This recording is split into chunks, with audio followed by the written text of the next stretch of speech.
It's hard to be a kid right now. And whether you're in Montreal or whether you're in South Florida, it's not an easy world to grow up in.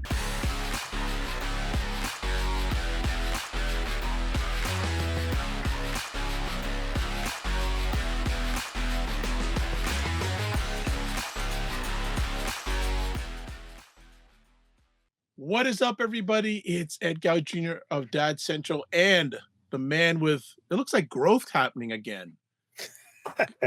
Drew Solon of Dad Central. Yeah, Yes, and it's actually getting warmer out, so normally I would probably have yes. shorter hair and no facial hair, Yeah, but just a little yeah, lazy these days, that's all. You know how it yeah. goes. And you're watching or listening to Dad Central, a parenting podcast to reduce stress and build confidence in fatherhood. And also our show is sponsored by Dove Men Plus Care. Dove Men Plus Care believes that care is the best of a man because when men care for themselves and others, there's a positive impact. What else is going on in your world? Quick. We got a big trip coming up for the family, so I'm excited, but a little bit nervous. Traveling with 5 kids and a 2-year-old, almost 2-year-old, could create some challenges. So we're excited but nervous. It's gonna be okay. It's gonna It's gonna be be okay. great making Absolutely. memories. You go in with positive expectation, Yeah, right? excited about it. Who's who we sharing with today?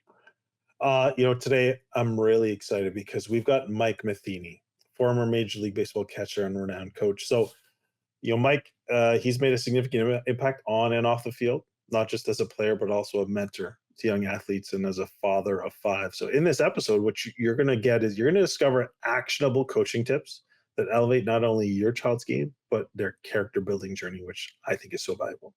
You're also going to learn how fatherhood parallels leadership and be able to foster both resilience and consistency in your family life. And finally, you're going to understand the profound influence that you have as a parent and how to form valuable connections to support you in your role. So, from my perspective, I know it's going to be a great conversation. And I know as you listen, you're going to have a ton of valuable takeaways. So, get ready, take some notes. It's going to be an awesome conversation. We are excited to have Mike Matheny, who was an MLB catcher. For those who don't know MLB, we're all in acronyms these days. Major League Baseball catcher who won 4 Golden Gloves. Then he retired and he coached youth sports and he got called up to manage the St. Louis Cardinals.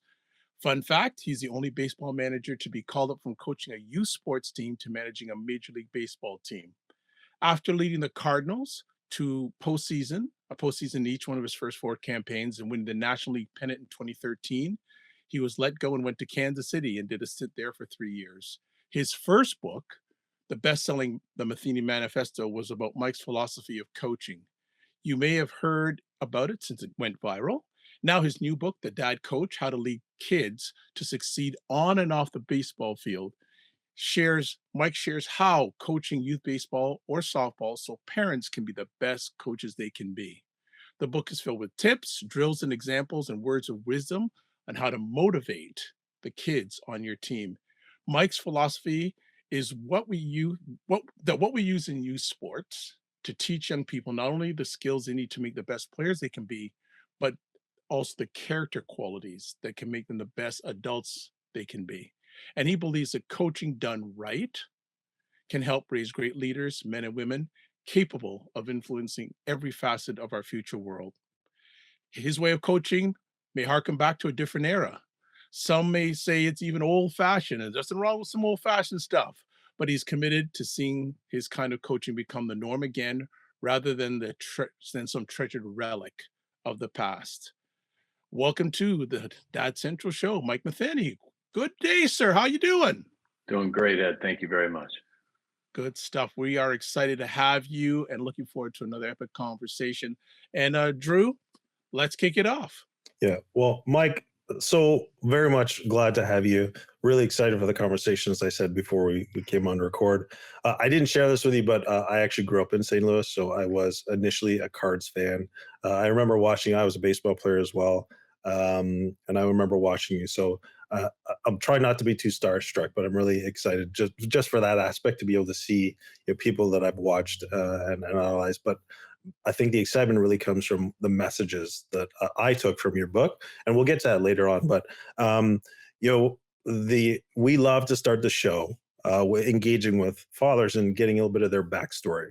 How did they get to where they got to?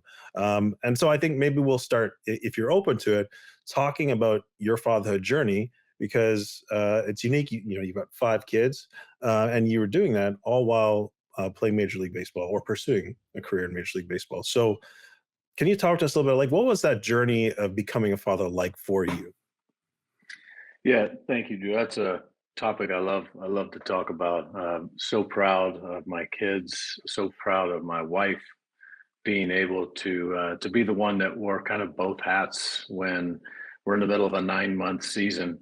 We'll leave mid-January a lot of times, and hopefully we're playing still in October with just a couple days off, really in between, to where we're actually at home and not traveling. So, listen, we're not trying to get sympathy from anybody, but when it comes to the fatherhood aspect, there's a lot of times that we're just not there, and those are some of the sacrifices that we make. Plenty of perks and advantages, and I get that, but um, with the knowledge of knowing though too that I believe my 4 boys and 1 daughter needed a dad to be present even during the season. So I was very, very fortunate, one, to have a great example of a father of my own.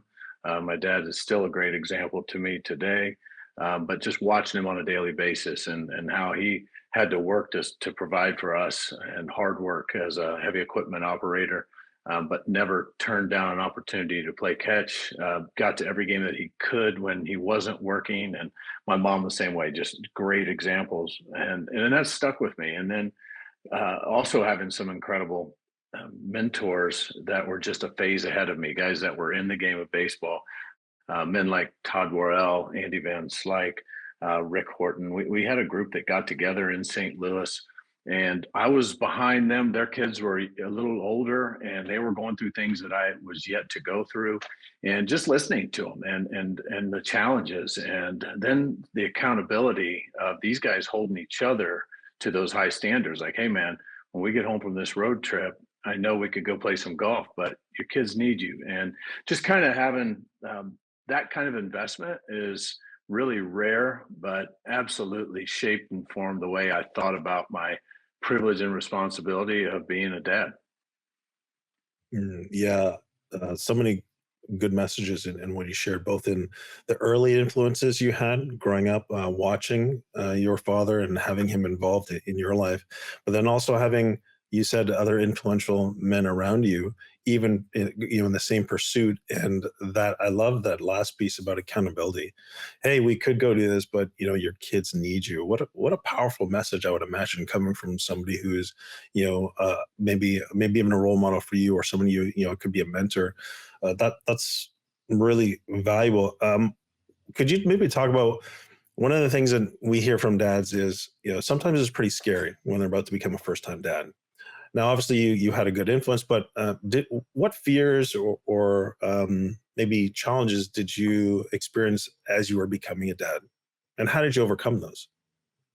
Yeah, I think the same as everybody else. I'll never forget the first time they allowed us to take our oldest home. It was our boy Tate, and it's just after so much activity and professionalism around the hospital, and then sending us home to just go fly and do it on our own. I think that's pretty daunting to every parent, fathers and mothers. But watching our kids go through that now, but I also know that we had some great resources for support. My wife's family was in St. Louis where we raised our kids, and my family was always on call. And so we didn't necessarily feel like we were doing it on our own. But once the season started, and I was kind of still making my way through the minor leagues, making next to nothing, and trying to figure out how to provide for this family, that's spooky. And trying to figure out, am I going to be able to make a livelihood out of this, or is this just going to be something that is going to be over before it even hardly began? And there were a number of times that get sent down from the major leagues back to AAA. I got released twice where I thought the game was over. But we always had a couple things. One, a very intentional group of friends that were locked arms with us, and they were in. And then the other side of that was family that we knew we could rely on, depend on, be real with, and talk about these things that are scaring us to death as new parents. And hey, can we have some advice? And I think, fortunately, my wife Kristen and I both had enough humility to know we didn't have it figured out, and we had some great people around us that were willing to teach us, and that's pretty priceless resources to have as a new parent. Yeah. The sense I'm getting as you shared both your previous response and that is, it really does take a village, especially if you're working through some of the challenges and adversity that you faced, as you're developing as a young family, and so having those influences. You, Ed, I'm going to ask one more, and you can hop in. I know I'm monopolizing it a little bit, but Mike, you talked about being intentional in building that friend group. Family is great, but they're sometimes family isn't available for parents, and there's they might feel like, how do I do that? Can you talk about maybe the process or what you observed, whether yourself or Kristen doing, that helped you build that community around that you could lock arms with? Yeah, Drew, you're jumping into some good stuff right off the bat here, man, because it's one of the things that I love talking to young coaches about, Mhm. and making sure that they believe that they should take advantage of some of those resources around them. I was encouraged early on in my walk as a dad that I had some impressive people that were surrounding me, and to go ahead and formalize a board of advisors. So I Mhm. have my own personal board of advisors. I wrote up a document that was very unofficial and very non-binding, but just to let them know that I was serious. Like, hey man, I need some help with this. And I grew that board into 9 guys that I still Mhm. stay in contact. Like, we've had some changes over time with just a couple, but the majority of them are there from the beginning. And people that we used that word accountability earlier. I know just enough to know that there's a whole lot of people that know more than I. And so how can I bring in some people? One is really his gift is on the financial side, and I use him, and I ask him to get involved when I'm about to make a big decision, and rely on him. And I have the whole group. Their marriages are ones that I admire, and so being able to just stay in contact at least once a quarter to, hey, how's your marriage going, and then to be real about it, Mhm. and also give them access. I have my, what I call my big three in that group. They have total access if they want to get into my schedule, because I can say what I'm doing, but my calendar normally tells the truth about, one, how I'm spending time with my bride, two, how I'm investing into kids, and what I'm doing to give back to community. And I love the fact that these guys aren't afraid to call me out. And it's not for everybody, but I think it's for most. And I've yet to have somebody come back and say, that didn't really help me at all, because anybody in that advanced stage, I would say almost anybody, would be honored if someone that they knew and had a relationship with came to them in humility and said, I could really use a little bit more, if we can figure out a time where this isn't too much of your time, to where you can invest into me and I can ask you some questions.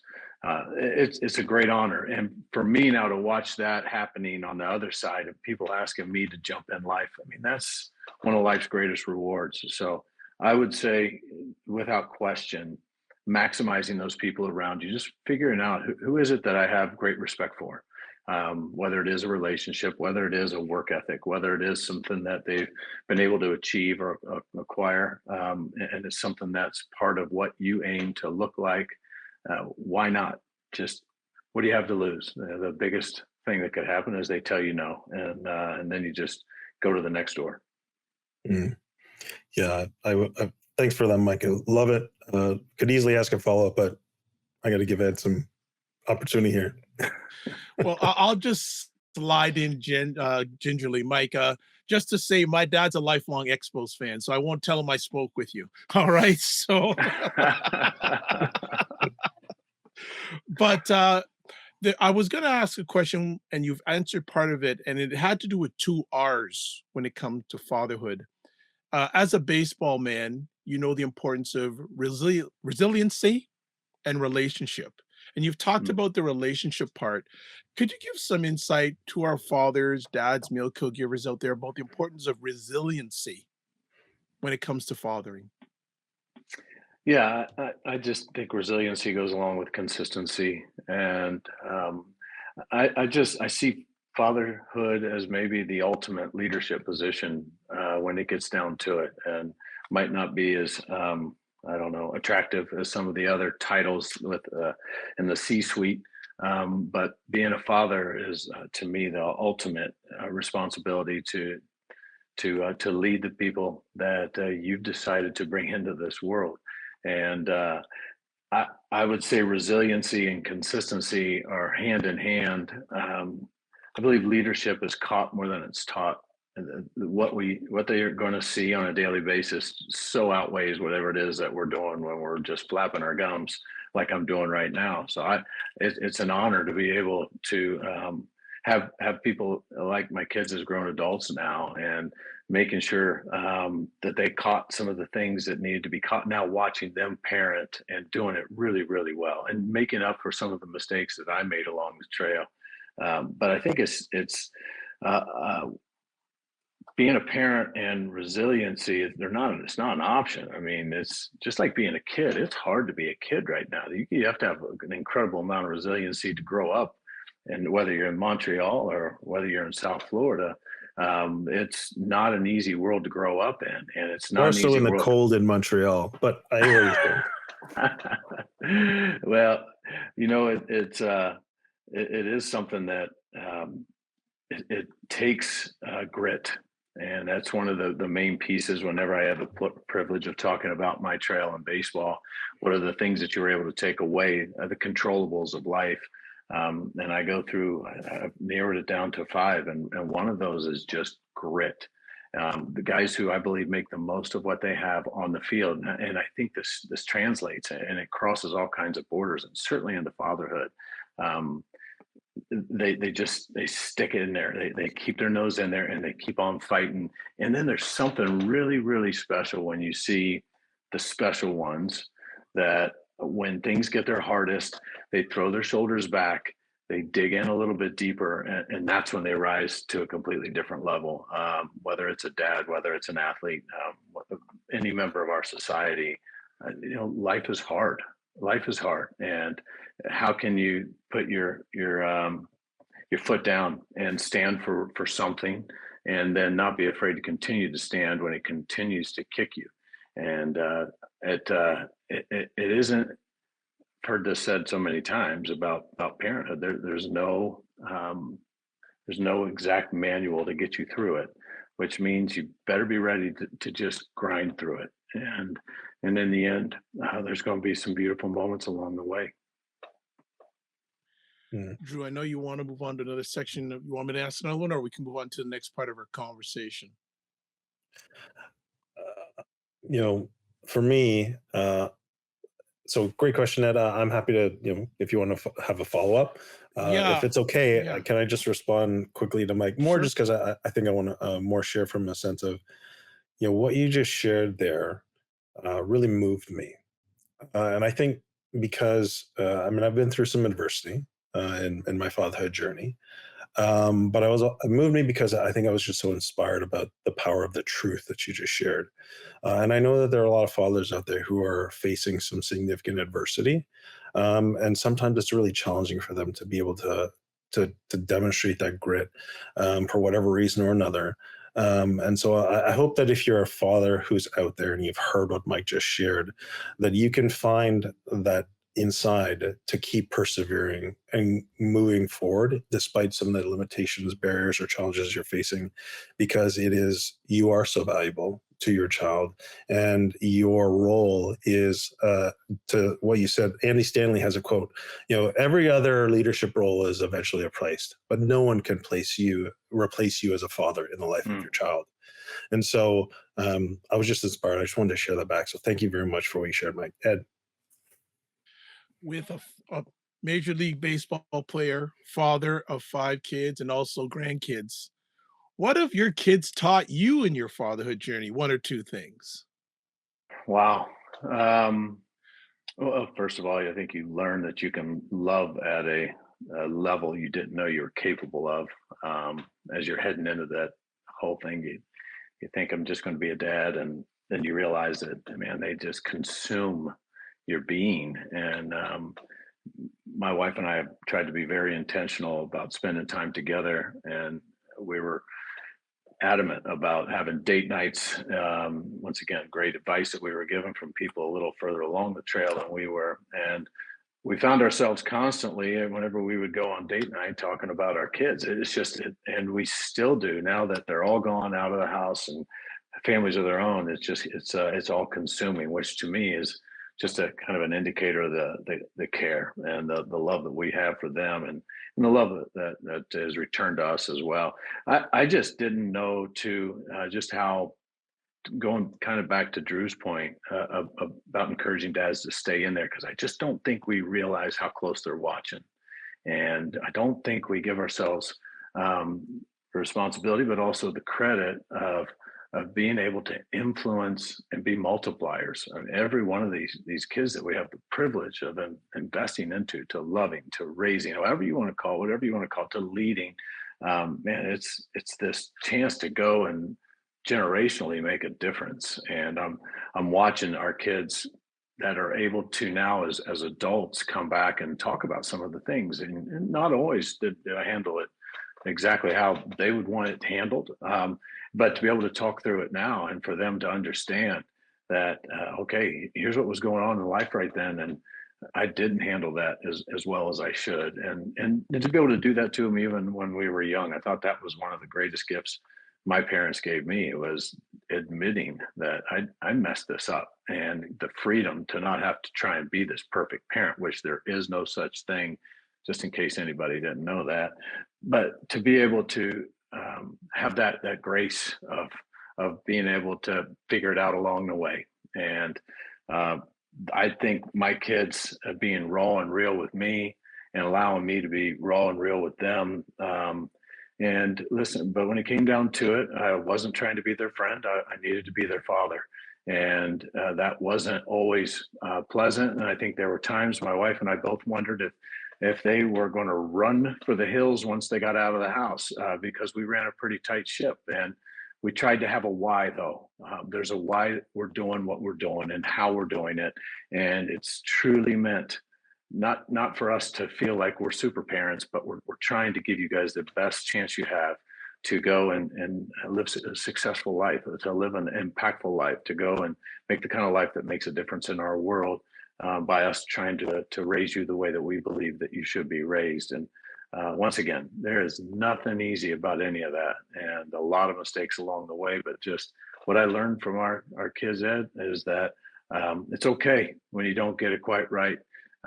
Let's keep moving forward. And it goes back to Drew's question about the perseverance, and just continue to do.